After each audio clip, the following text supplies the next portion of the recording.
Bueno, un saludo a todos. Hoy es 30 de mayo del 2024 y una semana más estoy con mi buen amigo Juan Ignacio Marrón. Juan Ignacio, ¿qué tal?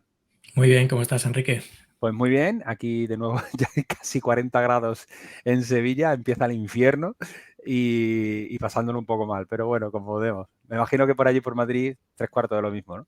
32 de máximas tenemos hoy. Y esta noche ha costado dormir, ¿eh? Hacía calor, hacía ya calor. Yo ya estoy poniendo el aire acondicionado.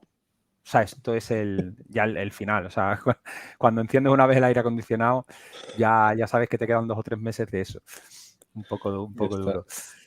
Bueno, y por ahí, perdón, sé que me ha faltado presentar al otro tercio de nuestras reuniones, que es Samuel Buenos días. Abraldes, que Buenos también lo días. tenemos por Madrid. ¿Qué tal? Sí, no, la noche ha sido complicada.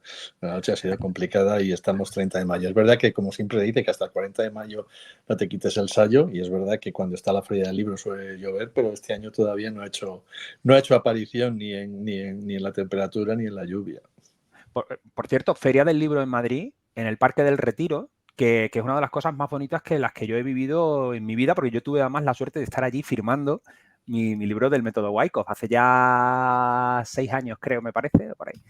Y es espectacular el ambiente que hay allí. Una de las cosas curiosas, como anécdota, venía una persona de Estados Unidos que le recogí por la mañana del aeropuerto. Yo metí su equipaje en mi coche, nos fuimos a la oficina y el hotel lo tenía pues a muy poquitos metros de la oficina, y entonces me decía: yo me voy andando y tú me traes el equipaje y ya está, y quedamos. Digo, vale. De esto que salgo del parking no me doy cuenta, digo, anda, Feria del Libro. Me voy a la Feria del Libro, me compro un libro y me pongo a leerlo tranquilamente en el parque, pero tranquilamente. Y a eso de la hora y pico me llama: ¿dónde está? Digo, oh, ostras, se me ha olvidado por completo que tenía que llevarte la maleta, ¿no? O sea, que fíjate lo agradable que puede llegar a ser. Sí, es una maravilla, porque está eso en pleno parque del Retiro, ahí están todas las casetitas con el ambiente del libro, de la lectura, de la firma de libros, ¿no? Un montón de famosillos por ahí firmando, está muy bien. Juan Ignacio, ¿tú vas a ir? Suelo ir todos los años. Mm. De hecho, mi hijo siempre tiene algún interés de lo más curioso para comprar algún libro, con lo cual pues siempre solemos aprovechar. Así que fenomenal. Pues fíjate, según estás contando, Samuel, según estás contando la anécdota, estaba pensando, espera, que a ver si esta persona que viene de Estados Unidos era el autor y no te habías enterado, pero según iba avanzando me he dado cuenta que lo estaba interpretando mal. Yo tengo ahí una anécdota simpática, pero no en la de Madrid, sino en la de Barcelona, en la Feria del Libro de Barcelona, que me encontré allí a Juan Ramón Rayo, de casualidad, que estaba firmando, digo de casualidad porque tú vas andando por ahí, en uno de los stands vi que estaba Juan Ramón Rayo. Y fue simpático porque en su fila de firmas había 3 personas y yo, y justo al lado estaban los chicos de MasterChef Junior. Estoy hablando de la primera, creo, edición de MasterChef Junior. Y una cola de la leche, ¿no? Espectacular. Una cola que le daba la vuelta a la manzana casi. Bueno, estoy exagerando, pero una cola brutal. Pero y nadie, seguro que seguro que ahora cambiaría la cosa, estoy convencido. Es probable, es probable. En aquella época, Rayo ya era bastante mediático, pero todavía sigue siendo el nicho de la economía, del liberalismo y tal. Y me acuerdo cuando le saludé, le digo: Rayo, te tienes que cambiar de sector, o sea, el futuro está en la cocina. Y nada, en ese río, la verdad es que fue simpático. Y, oye, por cierto, en la Feria del Libro de Madrid, no sé qué día exactamente, pero nuestro amigo Germán Antelo firma su libro de psicotrading, y el otro día lo puso en sus redes sociales. No sé si era... ¿Cuándo empieza exactamente la Feria del Libro? Que yo creo que era hoy, ¿no? ¿Puede ser hoy? Pensaba ya, me parece que hoy sí. No tengo ahora las fechas, pero vamos. Sé que es esta semana, pero no... Y es verdad que firmaba. Tenemos que dar la caseta, y si no ponerlo en las noticias para que la gente vaya. Sí, ahora mientras alguno de vosotros esté comentando alguna cosita de actualidad, intentaré mirar sus redes sociales para comentarlo por aquí, que creo que a la gente le va a interesar, no solo por comprar su libro o poder firmarlo, sino por hablar con él, porque Germán es un tipo realmente interesante, ¿no? Y bastante interesante. Lleva muchos años en eso, y yo creo que le va a gustar. Que, por cierto, así preparamos una de Behavioral Finance y nos comprometemos a preparar una, ¿os parece, no? Pues sería interesante hacerlo también con... ¿Podríamos hacer? ¿Con Germán? Podríamos hacerlo con Germán, de Behavioral Finance. Podríamos plantear una igual entre nosotros, más genérica, y luego invitar a Germán para que hable de los casos de estudio que él analiza en su libro. que van a estar obviamente relacionados con lo que nosotros hemos hablado. O al revés, primero Germán y luego, Perfecto. que obviamente Germán está invitado a todas, ¿no? Pero que, no sé, por hacer un par de Sí, me encuentros parece que bien. podrían A estar mí muy me parece interesantes. bien. Eso lo podríamos plantear. Bueno, tiempo al tiempo. Bueno, me gustaría también, antes de empezar a hablar de actualidad, recordad que a los oyentes, que creo que lo comentamos la semana pasada, que tanto Juan Ignacio como Samuel participan en Radio Intereconomía con relativa frecuencia. Entonces, Juan Ignacio, tú ahora mismo estás participando los miércoles, ¿puede ser? Jueves. Jueves, perdón. Los miércoles era Hoy Samuel. hoy que es jueves, de Claro, es que hoy es 9:05 a jueves. 9:35, estaré por allí en el consultorio bursátil de Visión Global con Alma Navarro. Ajá. ¿Y normalmente hablas de macro? No, es sobre todo análisis de bursátil de compañías, según te van pidiendo los oyentes. Compañías, materias primas, índices, oye, ¿tú cómo ves esto? Y qué te deberías tener en cuenta, en fin. Con lo cual, muy de actualidad. Y bueno, pues por supuesto, a partir de ahí surgen otros temas más de tipo macro, pues para explicar el contexto, ¿no? Dentro de los movimientos que se están produciendo. Sí, llevas creo que un par de participaciones, ¿no? Me parece, o llevas poquito, Sí, ¿no? sí. Eso sí. Eso es. De hecho, bueno, la semana pasada fue la primera, o sea que nada, fenomenal. Y Muy Samuel contento. igual, bueno, Samuel lleva un poquito más de tiempo. Bueno, yo llevo ya que desde octubre casi, o sea que bastante. Todavía me aguantan. Sí, es algo que todavía no entendemos, ¿sabes? No, es broma. Es broma, No, es a broma. ver, mi intervención es más macro y más de Reserva Federal, de Banco Central Europeo, y en esta semana, por ejemplo, se ha centrado en los datos, cómo la bolsa había estado subiendo, había conseguido máximos, y de pronto, ante la espera, ¿no? ante la espera de los datos del PCE, pues como todo se para, ¿no? Y es curioso porque a veces decimos, no, la macro no es importante, y es verdad que muchas gestoras dicen, yo no invierto con la macro porque no es importante, dice, pero luego a la larga te ves cómo los mercados se frenan, ¿no? Por datos tan importantes como en este caso es la Reserva Federal. Entonces, bueno, pues en este caso vimos, y sobre todo buscando las herramientas del CME Watch Tool, que por la mañana la probabilidad de bajada de tipos en la Reserva Federal en septiembre estaban más o menos al 50, y de pronto por la tarde se te van al 55 o al 56 a favor de no bajar tipos. Es decir, bueno, pues es máxima y rabiosa actualidad con las herramientas que existen, ¿no? Entonces, bueno, pues empiezas a ver ese tipo de cosas, y yo creo que sí que a la gente les interesa porque es evidente que todos los datos macro, la parte de geopolítica, pues siempre es interesante y te puede frenar unos mercados. Está claro. Hombre, yo lo veo, la macro es absolutamente crítica en los tiempos actuales donde la Reserva Federal tiene tanto Tanto la poder. palanca de la economía, tanto poder, y yo creo que hasta los inversores más value, que solo se fijan en lo micro en las empresas, al final justifican con la macro que su tesis no se termine de cumplir, ¿no? No, es que de momento y tal, pues porque, bueno, entonces lo que me estás reconociendo es que la macro tiene una importancia capital. Y que, bueno, que en el largo plazo se podrá tender a corregir, sí, por supuesto, ¿no? ¿Por qué no? ¿No? Ahí está tu tesis, ¿no? Pero que es En crucial. el caso de la política monetaria de la Reserva Federal, ¿no? Y que como puede ser importante, ¿no? Que la no bajada de tipos, ¿no? Frente a esas 7 bajadas. El otro día estábamos Juan Ignacio y yo hablando, y alguien hablaba de 9 y dice, no, te has pasado todavía, te has pasado unas Se cuantas. pasó de frenada, sí. Se pasó de frenada, Sí, sí. pero que evidentemente si esperas esas bajadas y no se producen, y como mucho ya pensamos solo en una o dos en noviembre y en diciembre, pues evidentemente la renta fija tiene algo que decir. Claro.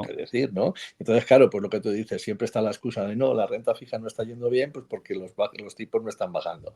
Bueno, pues vale, pues perfecto, estupendo, ¿no?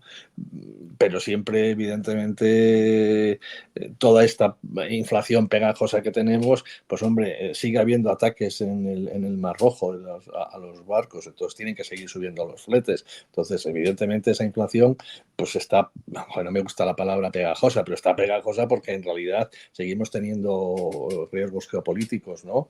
O en España, que tenemos también nuestros propios riesgos geopolíticos o de otro tipo, que también los marcó el gobernador del Banco de España, el todavía gobernador, en una de sus últimas intervenciones el otro día en el IS, ¿no? Entonces, siempre es bueno ver que todo ese tipo de cosas al final están afectando a la economía. Fíjate, yo el otro día, hace ya unos meses, no creas, se abrió un debate en el canal de Telegram sobre si la macro servía o no servía. Sí. Y había gente que decía, pues a mí no me sirve para nada. Bueno, yo tengo mi opinión. Yo creo que sí afecta y sí sirve muchas veces. De hecho, he hecho algún vídeo al respecto, ¿no? Otra cosa es que efectivamente si tú eres un trader de intradía, bueno, pues la macro te puede afectar en el dato que se publica en ese momento y que te puede afectar positivo o negativamente, como mucho. Pero yo les ponía un símil, ¿no? Yo digo, yo es que el tema de la macro y de los mercados y si te afecta o no te afecta, yo lo veo como el típico arrecife de coral, que va creciendo muy lentamente o muere también muy lentamente. Y tú eres un pececillo que está por allí nadando y efectivamente, oye, pues a ti parece que el que esté creciendo el arrecife o esté haciéndose más pequeño no te afecta porque tienes una esperanza de vida infinitamente más pequeña que la del arrecife. Pero eso no quiere decir que si va a menos y a menos y a menos, para ti también va a haber menos capacidad de crecer, de reproducirte, es decir, de continuar tu especie. Y pasa lo que pasa, lo que todos sabemos. Cuando muere el arrecife de coral, ¿cuántas especies se ven afectadas? No, pues esto es exactamente igual. Lo que pasa es que si te mueves en un espacio mucho más pequeño que en el que la macro pues, tiene un impacto, pues tu percepción es, a mí me da igual, esto no tiene nada que ver con lo mío, ¿no? Y yo creo que sí, que claro que tiene que ver. Y de hecho, creo que si lo introduces en tus sistemas, en general, de momento, algo vas a aprender. Y si encima te sirve para ser más rentable, pues todavía mejor, ¿no? Fíjate que el tema de la macro es como el tema de la valoración, que nos has pasado, ¿no? El comentario del día. Entonces, hombre, evidentemente, si tú estás haciendo trading intradía rabioso, pues ni la macro, ni la valoración, ni nada te va a afectar, ni la bajada de tipos, ni la subida de tipos, ni nada por el estilo. O sea que en ese sentido está claro. Pero si tú quieres llegar a ser un inversor a medio o largo plazo, te va a afectar la macro, te va a afectar las valoraciones, te van a afectar todos esos elementos, ¿no? Luego, por lo tanto, lo que no puedes hacer es, pues como algún amigo de algún gestor de alguna gestora que no me voy a obviar los nombres, ¿no? Pero que es value, pues se dice que el análisis técnico no sirve absolutamente para nada. Bueno, vale, yo soy más, soy más entre ni blancos ni negros, ¿no? Entonces, evidentemente hay cosas que hay que tenerlo en cuenta y si no pensemos qué es lo que ocurrió al señor Parames en Aritza, que técnicamente no hubiese podido, no debería haber entrado porque es que tenía una figura horrorosa. Bueno, pues ahí está, tú puedes hacer análisis de value y luego pues buscar el momento más adecuado para entrar, ¿no? Pero eso puede ser interesante. Entonces, yo no desdeñaría ni una cosa ni la otra. No, hay cosas que me gustan más o menos, un ATR o algo así por el estilo, porque dices, bueno, vale, ¿no? Pero los análisis que tú haces que son en bases a los datos, ¿no? que están dando los brokers y a los productos que hay, pues evidentemente si no nos fiamos del precio de los productos, que es lo que nos va a guiar, pues entonces mal debemos, o sea, poco podríamos hacer. Sí. Yo creo que la macro y la geopolítica, bueno, es tan clave primero porque la inflación y tipos de interés afecta al final a los flujos de tesorería de las empresas. O sea, eso es así. Pero es que además estamos en un entorno cada vez más global. Es verdad que hemos hablado alguna vez de esa desglobalización y tal, pero... Sí. Se ha quedado sin... Sí. ¿Te has quedado sin sonido, Enrique? A ver, ahora. Ahora se te escucha. A ver, ahora. Bueno, sí, he tenido como una especie de reinicio raro de mi ordenador, pero bueno, yo espero que ahora mismo se oiga, ¿no? Menos mal que ha sido puntual. Sí, se oye. La señal no se ha llegado a perder. La señal no se ha perdido. Fenomenal. Pues mira, se me ha quedado todo apagado y digo, no sé qué pasará, pero bueno, anécdota. El caso es que, bueno, lo que decía, ¿no? Que obviamente la inflación, tipos de interés, eso afecta a las empresas desde el punto de vista de los flujos de tesorería, de la financiación, eso es evidente, ¿no? Y eso modifica el valor de la compañía a nivel micro. Pero es que luego estamos eso en un entorno donde cada vez las empresas son más globales, ¿cómo no va a afectar un conflicto en Oriente Medio o en China o una ruptura comercial entre Estados Unidos y China a empresas como Apple, como Tesla, como que pongan aranceles ahora a la importación de productos de China, del automóvil a Estados Unidos, a Europa? Claro que importa la Decisiones geopolítica. macros, decisiones geopolíticas, decisiones políticas, como en nuestro caso con Israel, ¿no? O sea que todo afecta. Hoy, de hecho, os he pasado esta mañana, ¿no? Antes de comenzar, el tema del eurodólar, ¿no? Entonces, una de las problemas que pueden tener el Banco Central Europeo a la hora de moverse los tipos de bajada de los tipos de interés, que por cierto no sé si alguno se estará arrepintiendo de esa idea, ¿no? Así que de posjunio no hablamos. Entonces, una de las cosas que estábamos hablando es la posible afectación que debía tener el tipo de cambio, ¿no? El euro-dólar, porque nos podría traer inflación, ¿no? Podríamos importar inflación. Hoy había un anuncio que decía que el eurodólar no afectaba y que ya está. Claro, tú ves el gráfico y os lo he enviado y decías, hombre, no deberíamos ser tan categóricos en decir ese tipo de cosas. Vamos a hablar de elementos temporales, qué pasaría si a medio o largo plazo, estructuralmente, para saber si nos va a afectar o no nos va a afectar. En ese nivel está la macro y la coyuntura. Permitidme un poco que estructure el programa, porque estamos hablando ya de macro, de temas importantes, pero podríamos empezar por Estados Unidos. Juan Ignacio, no sé cómo lo ves, porque es que precisamente, creo que ayer, ¿no?, se publicó el libro Beige por la Reserva Federal, donde creo que el titular es que la economía sigue fuerte, ¿no? O sea, entonces, es un poco en lo que estamos incidiendo. Si relativamente sigue fuerte, el empleo parece relativamente controlado y bajo, y la inflación no se termina, está pegajosa, como dice Samuel, pues bajadas de tipos, igual hay que tener paciencia. Sí, yo creo que al final ese es el resumen. De momento, fíjate, el titular era se está expandiendo, pero de forma más moderada. Y prácticamente en todos los distritos. El libro Beige es un resumen, un cuaderno que se hace por parte de los 12 distritos que componen el sistema de la Reserva Federal y donde pues participan todos los bancos de la Reserva Federal, ¿no? Tienes pues desde Boston hasta Dallas, hasta San Luis, en fin.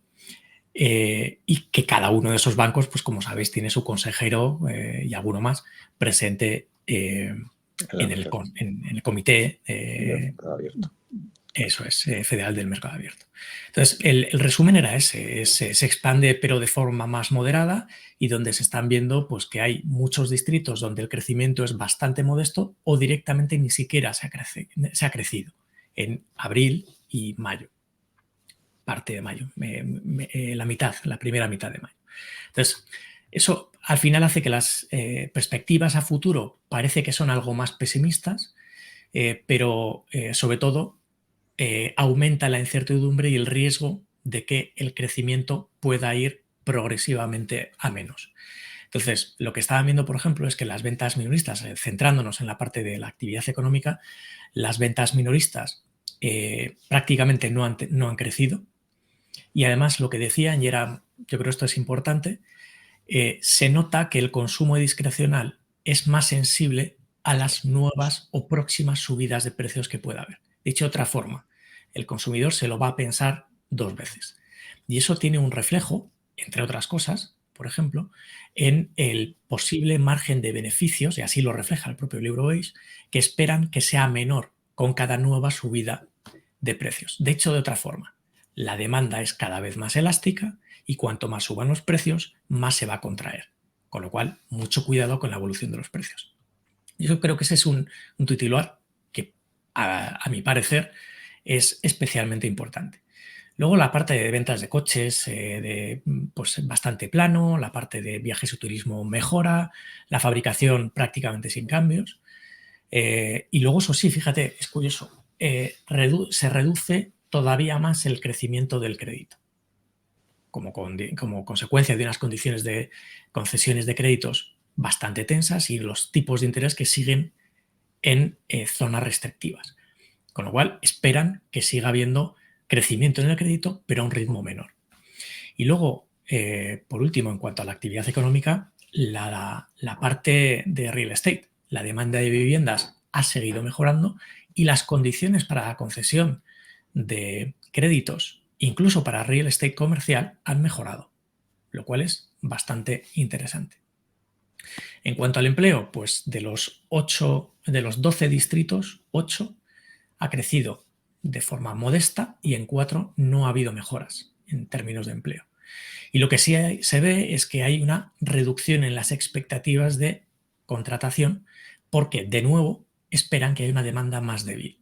Entonces, va todo en esa dirección de mayor incertidumbre, cuidado porque puede haber una ralentización en el crecimiento. No quiere decir que no se vaya a decrecer o que no se vaya a crecer, perdón, pero sí están previendo que pueda haber una contracción del ritmo de crecimiento. Y en cuanto a los salarios, pues siguen siendo razonablemente moderados, pero en niveles ya prepandémicos. Por último, precios. Pues en la parte de precios, de nuevo, dicen que ven una reducción en la demanda y que eso puede afectar a que cada vez que haya una nueva subida de precios se produzca una mayor contracción. Y eso, pues unido a que siguen reconociendo un aumento continuado del coste o el precio de los costes, pues hace que planteen una expectativa que sigue siendo moderadamente optimista a futuro, pero con un mayor nivel de incertidumbre. Y ese para mí sería el resumen del libro Base. Estaba hecho un análisis sintáctico, ¿no? Y entonces he visto cuántas veces aparecía la palabra ligeramente y aparecía 41 veces, ¿no? El slightly, ¿no? Luego el flat aparecía 25 y solid te aparecía 10. Es decir, esto puede dar una idea de todo el resumen que has hecho. Es verdad que, como dices, los salarios han crecido y ahora además las partes contratantes tienen un mayor poder, ¿no? de manejar esa subida de precios, ¿no? Y es verdad lo que estabas hablando, que es que se tienen que dar, en el caso de los automóviles y otras cosas, incentivos a la venta porque si no se van a quedar atrás. Es verdad que hay mucha diferencia entre distritos y en el caso de Nueva York pues sigue siendo mucho más fuerte, ¿no? Y sobre todo dedicado a la parte de las finanzas, ¿no? A la parte de las finanzas. El transporte es un poco mixto porque dice que sí que ha crecido el tren y los puertos, pero que ha disminuido ligeramente el transporte por carretera. Es verdad que yo creo que la parte más importante en el caso de los Estados Unidos es el transporte por tren, ¿no? Luego, por lo tanto, en ese sentido, pues podría ser ligeramente, otra vez, un poco creciente, ¿no? Entonces, vuelve otra vez a tener... Me ha resultado muy curioso que hablasen de turismo, ¿no? Que hablasen del turismo por ocio, que es el que está creciendo, ¿no? También. Es decir, bueno, pues esto va por barrios. Hay distritos que lo están pasando peor y hay otros distritos que todavía tienen cierto potencial. A la larga, pues eso, crecimientos ligeros, más poder en el crecimiento de los salarios por parte de los que lo manejan y evidentemente, como decía Juan Ignacio, pues una mayor resistencia a esa subida de precios, ¿no? Bueno, pues también si miramos otros elementos, pues la caída del ahorro, etcétera, pues al final todo eso redunda en lo mismo, ¿no? En que evidentemente estamos yendo a una cierta desaceleración. ¿Quién era el otro día el de la Reserva Federal? No recuerdo el nombre, que decía que esperase que no bajase la inflación por desaceleración de la economía. Me huelo yo que en estos casos, no sé si estará de acuerdo Juan Ignacio conmigo, que creo que va a desacelerarse la inflación más por desaceleración de la economía, ¿no? que por otras medidas que se puedan tomar. Sí, estoy de acuerdo contigo. Yo creo que ahora mismo todo apunta a que vamos a esa desaceleración del ritmo de crecimiento. Y eso, fíjate, en términos de la lectura que hacen los inversores, no encaja con el escenario de Goldilocks que sigue manejándose, ¿no? Se está hablando de tasas de paro que podrían superar el 5%, 5,5%. Siguen siendo bajas porque estamos, y sobre todo lo comparamos con otros países, pues comparativamente muy bajas. Pero claro, es que estamos en el 3,9 y venimos del 3,4. Entonces, subir 2 puntos porcentuales, que sería perfectamente posible con algunas de las estimaciones que se estaban haciendo, hasta el 5,4, 5,5, empieza a hacer daño. Ya empieza a provocar ciertas tensiones por el lado precisamente de la demanda. Con lo cual, pues yo creo que hay que estar muy atentos. Yo creo que la economía sigue fuerte, pero como suelo decir, hay ciertos nubarrones que nos hacen ser prudentes. No quiere decir que vaya a caer la tormenta del siglo, pero hombre, llevar el paraguas, pues quizá sería bastante prudente. Sería bastante prudente, estoy convencido contigo. Y además es que todo apunta a eso. Todos sueles tener indicadores, ¿no? Que a más largo plazo y todos van en esa dirección, ¿no? De una ligera reducción de la Sí, fíjate, en el consumo, que al final es la base, lo tengo aquí delante. Mira, en los últimos, pues te lo digo ahora mismo, en los últimos 9 meses las expectativas de consumo están cayendo. 9 meses consecutivos. Y el consumo, a pesar de eso, sigue teniendo un movimiento más o menos errático, pero de momento está mejorando. Pero las expectativas 9 meses seguidos cayendo. Eso no habla muy bien de qué es lo que puede suceder en el futuro. No. Y si eso lo unes a todo lo que están diciendo en el libro Beige, que por cierto es algo más pesimista que el de meses anteriores, pero es que en meses anteriores también invitaban a la prudencia. Es decir, lo que se está viendo por parte de los bancos de la Reserva Federal desde hace ya tiempo va en la misma dirección, que es, a ver, la economía va bien, va todo muy bien, pero bueno, oye, cuidado. Con lo cual febrero, eso, en un escenario de bajadas de tipos como se estaba descontando por el mercado de 7, pues hombre, no encaja, salvo que estemos hablando de una grandísima recesión. No tenía mucho sentido. Es verdad que desde febrero los diferentes libros Beige han ido apagando un poquitín eso, ¿no? Es verdad que también había noticias que los grandes hedge funds estaban haciendo ventas de acciones, ¿no? Pero es lo que hablábamos el otro día con Nvidia, es decir, ya han conseguido su rentabilidad y para qué van a seguir forzando la máquina, siguen vendiendo, pero claro, eso evidentemente afecta a la posición de los mercados. Creo que alguna vez hemos comentado aquí que el mercado era poco eficiente, ¿no? De que no había una relación entre la economía y la realidad. Entonces yo creo que eso lo iremos viendo un poquitín cada vez más en los próximos meses, que a lo mejor se va a una eficiencia vía una caída a lo mejor un poquitín más profunda de la que podríamos ver. Una reflexión que me gustaría, preguntaros, ¿no? Acerca de lo que estáis comentando. A ver, yo la sensación que tengo es como que el mercado se ha acostumbrado sobre todo por la época, los años que hemos tenido de 2008, 2009 hasta 2022, a un entorno de tipos de interés súper bajos y una expansión monetaria enorme, ¿no? La financiación prácticamente gratis. Nos hemos acostumbrado a ese entorno, pero ese entorno, en términos históricos, no es el normal, es una normalidad, ¿no? Ahora que estamos más en tipos de interés 4, 5 y tal, pues sería un promedio histórico más normal, más de media. Más de la media. Entonces, puede ser, porque yo no veo nada descabellado pensar que la próxima década, no es tanto, ¿no? Pero al final la economía se mueve por ciclos y esos ciclos suelen durar una serie de años.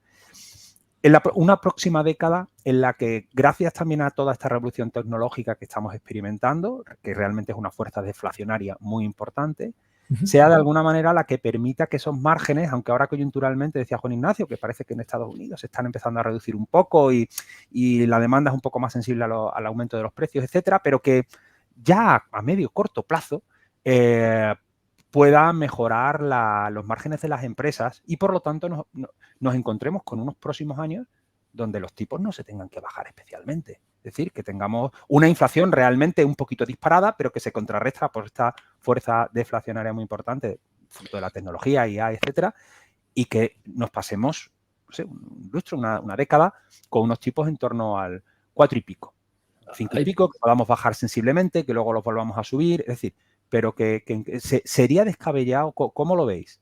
A ver, discúlpame, hay una serie de cosas que veo que la gente a lo mejor tiene tiene unas expectativas mayores de las que pudieran ocurrir. Yo he visto varios gráficos en los que las revoluciones tecnológicas tampoco han cambiado tanto ni los mercados ni los PIB, ¿no? Entonces, no sé yo si la IA va a hacer ese tipo de cambio, ¿no?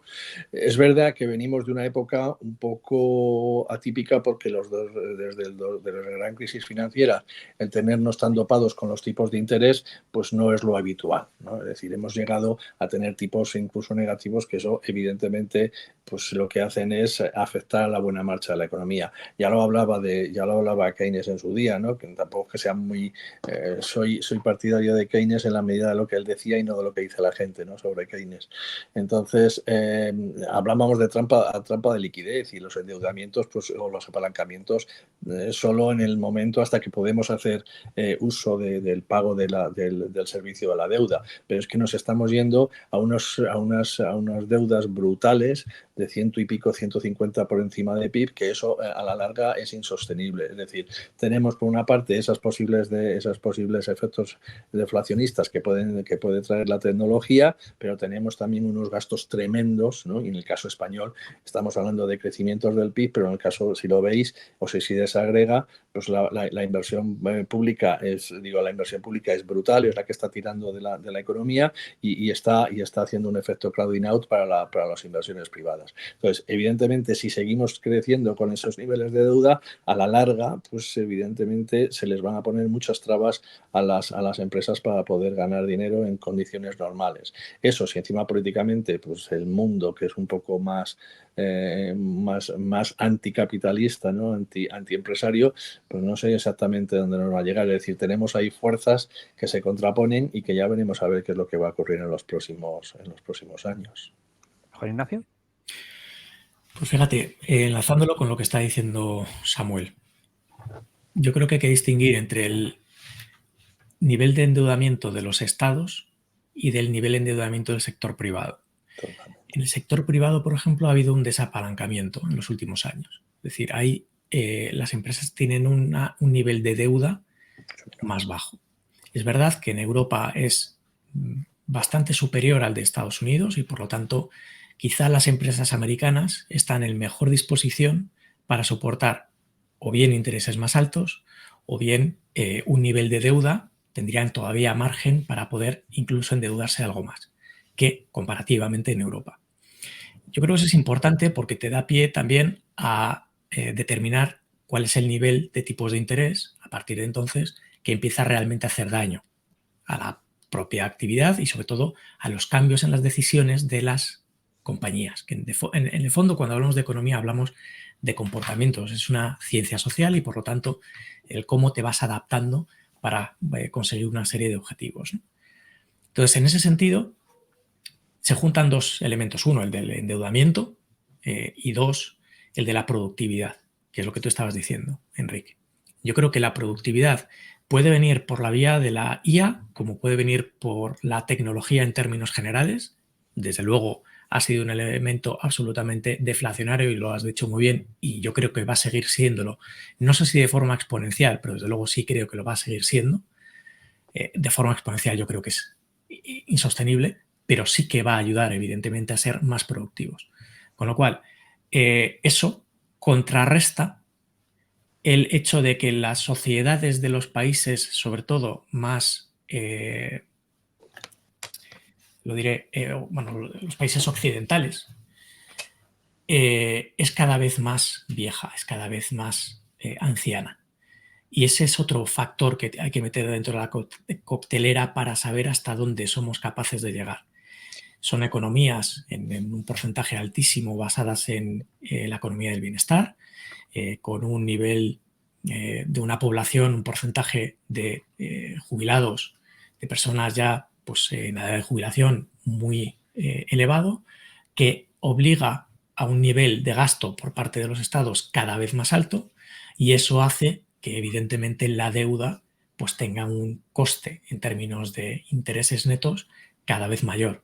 A igualdad de tipos de interés, simplemente como sigues endeudándote año tras año, hay un déficit perenne en todos estos estados y creciente, de hecho, pues al final ese daño te va a llegar en algún momento, pero va a llegar indefectiblemente porque las monedas fiat, que son todo el sistema que tenemos ahora mismo, se basa en la confianza y esa confianza puede llegar un momento en el que empiece a resquebrajarse. Y yo creo que ese es realmente el gran riesgo que tenemos. El que la economía a día de hoy pueda soportar un nivel de tipos de interés medio del 3, del 4, del 5%, lo está aguantando. Y yo creo que las condiciones actuales lo permitirían, por lo que digo, tanto por sector privado como por sector público. El problema no es este, el problema es, pensando a muy largo plazo, es esto en qué puede derivar. Y yo creo que el desenlace más probable sería probablemente una reinvención del sistema o una pérdida, probablemente por el camino como parte de ello, de la confianza en el propio sistema. Es decir, yo creo que vamos directamente a un callejón que probablemente no tiene salida. De momento está muy lejos, yo creo que no es algo inmediato ni muchísimo menos, por mucho que las criptos sean una alternativa, yo creo que está todo demasiado lejos todavía. Es verdad que todo avanza a ritmos muy elevados, pero yo personalmente lo veo alejado en el tiempo. Pero creo que muy probablemente va a llegar porque la deriva es la que es. Y o cambia la política, y es verdad que la historia es una historia de péndulos, y ahora estamos en la expansión fiscal, en la expansión monetaria, es decir, estamos expandiendo todo a la vez y llegaremos a que tengamos que cambiar, seguramente como ha sucedido muchas veces a lo largo de la historia, en el sentido de mover el péndulo al lado opuesto. Y ese péndulo va a ser pérdida del estado de bienestar, ¿no? Como lo conocemos en estos momentos. Evidentemente, como tú dices, hay una gran parte del baby boomer que toca ahora, ¿no? Toca ahora las jubilaciones, y además, como han cotizado más, ¿no? Durante estos últimos años, pues evidentemente sus salarios son mayores. Había hoy una información de que los salarios por parte de los jubilados es mucho mayor que la parte de activa, ¿no? O sea, hay una serie de cosas que evidentemente la demografía va a afectar muchísimo, y además no solo eso, sino en los hábitos de consumo. Otra de las cosas que puede traer la alta tecnología, y estaba viendo ayer que haya nuevas inversiones, que hay muchas en lo que va a ser demandante esta ciencia de este oro que va a ser el del siglo XXI, que van a ser los datos, ¿no? Pero evidentemente esos datos llevan asociados con ellos un gran consumo energético. Entonces, bueno, pues veremos también no solo el crecimiento de empresas de centros de datos, sino también, por ejemplo, de crecimiento de energía. Veremos a ver si los ecologistas no empiezan a meterse en eso y se frustra ese gran crecimiento de los centros de datos que podría venir en el futuro. Claro, yo por lo que he podido entender de la exposición de ambos es que con respecto a la nueva revolución tecnológica que estamos experimentando, puede haber un poco de sesgo a sobrevalorar los efectos en el corto plazo y tal vez infravalorar los efectos en el muy largo plazo, ¿no? Eso lo que hablaba también Juan Ignacio, de ese crecimiento no tiene que ser siempre exponencial, ¿no? Ya no solo porque la evolución sea siempre exponencial, que puede llegar un momento a empezar a aplanarse, ¿no? Sino porque, y lo comentaba ahora Samuel, yo creo que también es interesante, empieza a haber también fuerzas contrarias a nivel ético, filosófico, que van a empezar a presionar en el lado contrario, regulación del uso de la inteligencia artificial, de cómo son estos modelos regenerativos, ¿no? de uso del dato, de los datos personales. Que hay muchos debates entrelazados, ¿no? Porque al final están utilizando un montón de información de las personas que muchas economías como la europea pues ya está intentando regular, y eso al final va a ser un freno, que igual este crecimiento no es tan, en el corto o medio plazo, tan grande como yo a lo mejor tiendo a pensar.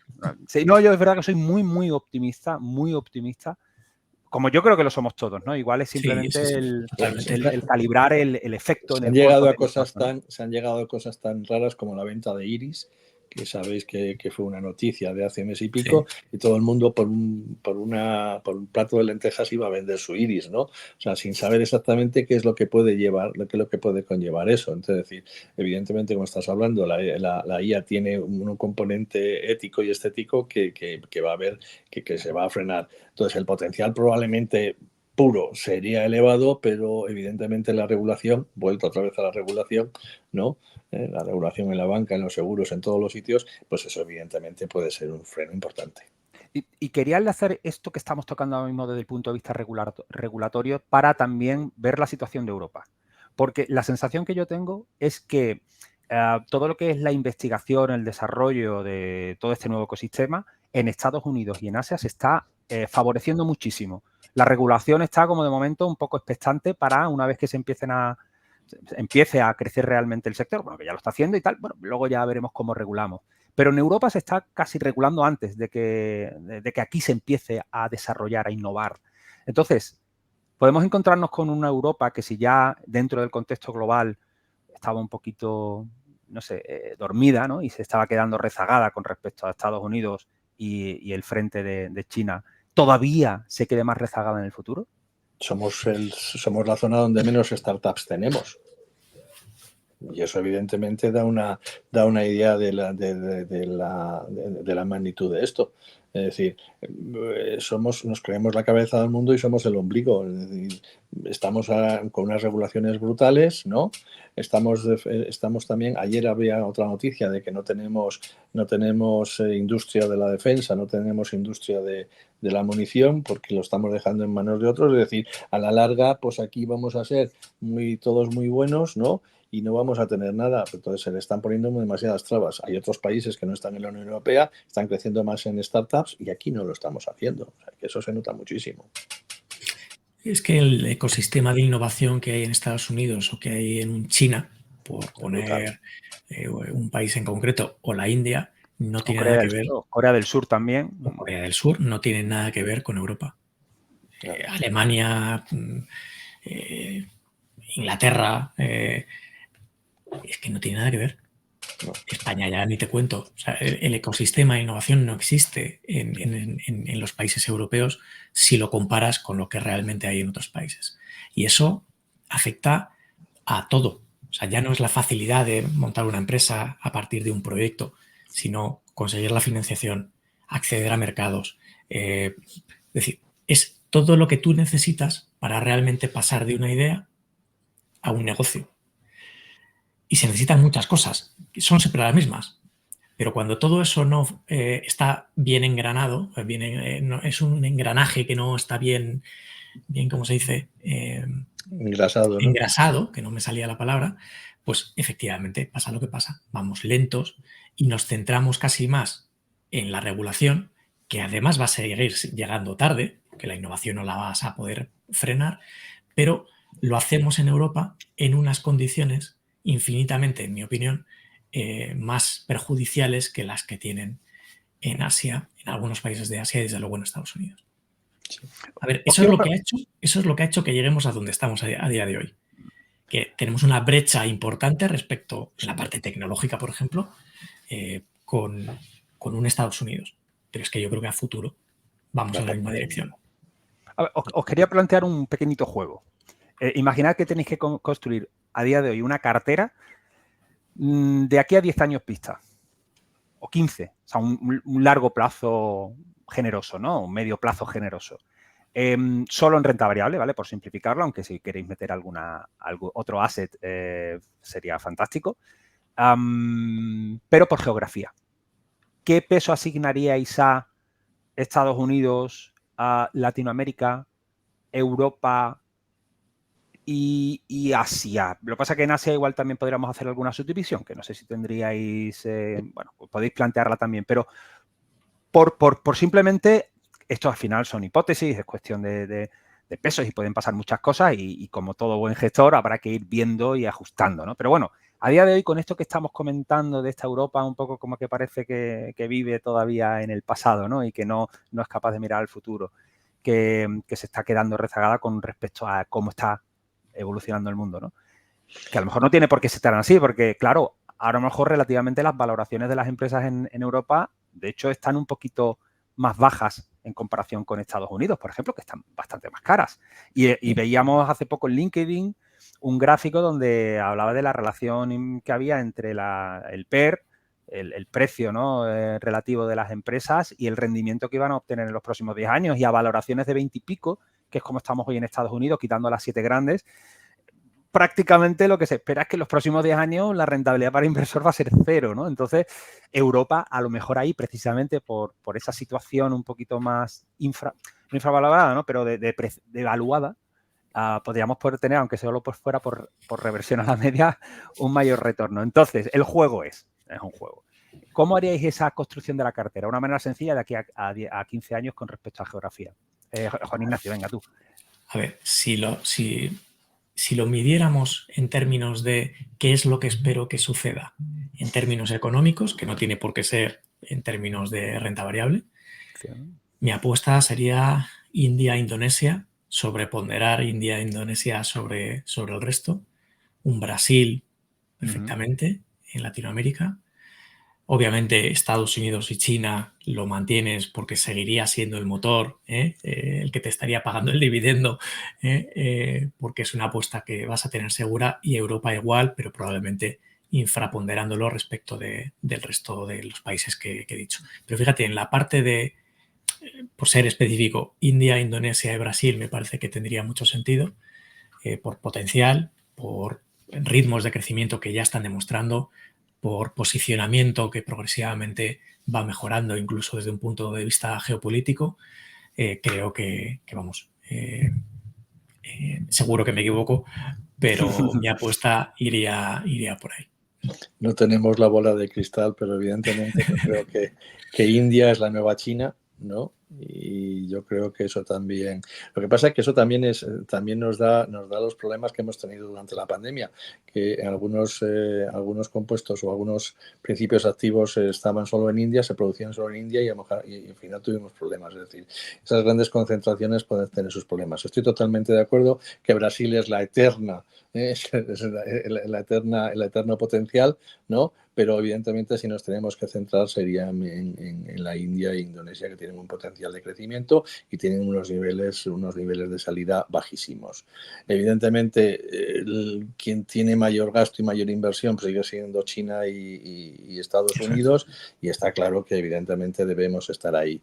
Y claro, tú decías de renta variable, es que renta fija, de irnos nos iríamos al corporativo, porque como estábamos hablando de las grandes deudas que tienen los países, pues evidentemente tienes que huir de los gobiernos, y tendrías que irte a empresas que como también ha comentado antes Juan Ignacio, están más desapalancadas que los gobiernos, han sabido hacer sus deberes, y evidentemente eso es lo que estaría dando ese tipo de situaciones. Entonces la apuesta sería más o menos la misma, pero vamos a acertar igual. Bueno, yo aquí haría una apuesta muy deep value, que a mí me gusta mucho, que es Argentina. O sea, sobreponderaría Argentina. Bueno, probablemente de no tener ninguna asignación en Argentina de hace 4 años, yo ahora le daba un 5%. ¿Por qué no? O sea, es una apuesta un poco asimétrica. Si sale bien, veremos exactamente. Veremos si políticamente aguanta, pero la idea es justamente lo contrario a lo que se está haciendo ahora, ¿no? Una mayor liberalización.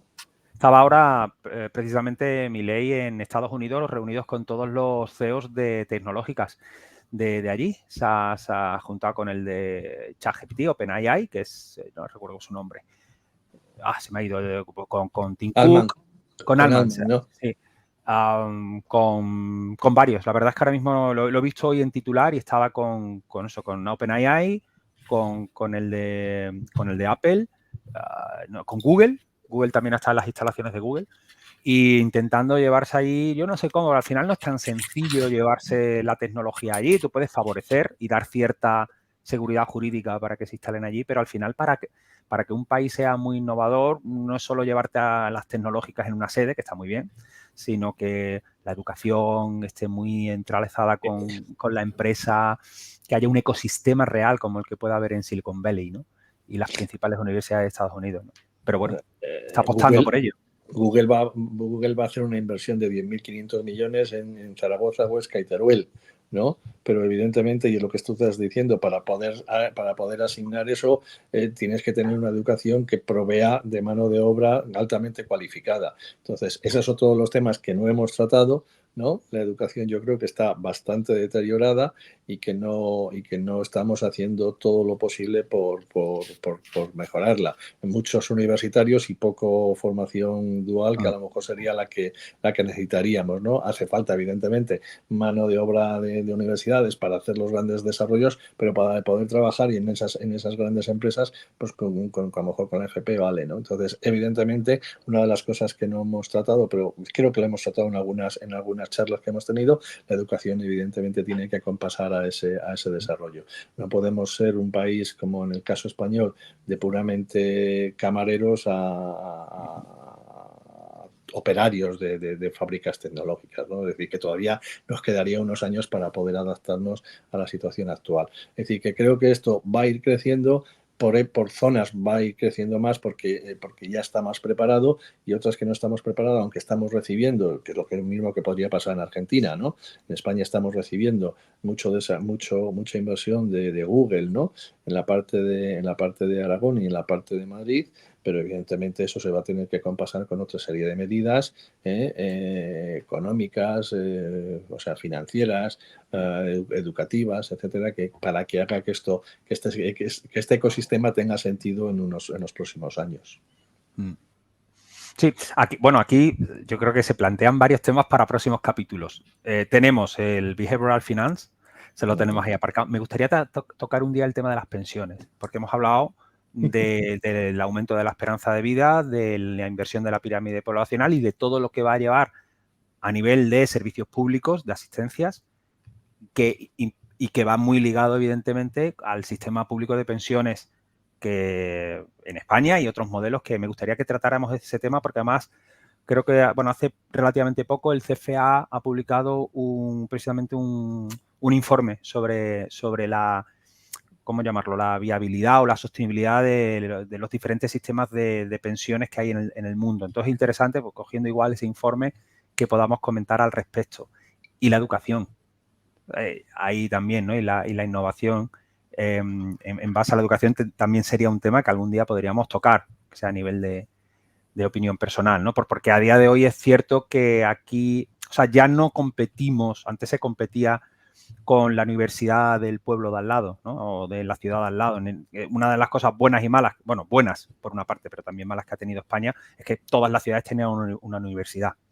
Entonces, bueno, en cierto modo podía haber cierta competencia entre universidades, aunque luego con un currículum único, ¿no? que emana del Ministerio de Educación, pues es difícil que haya mucha competencia.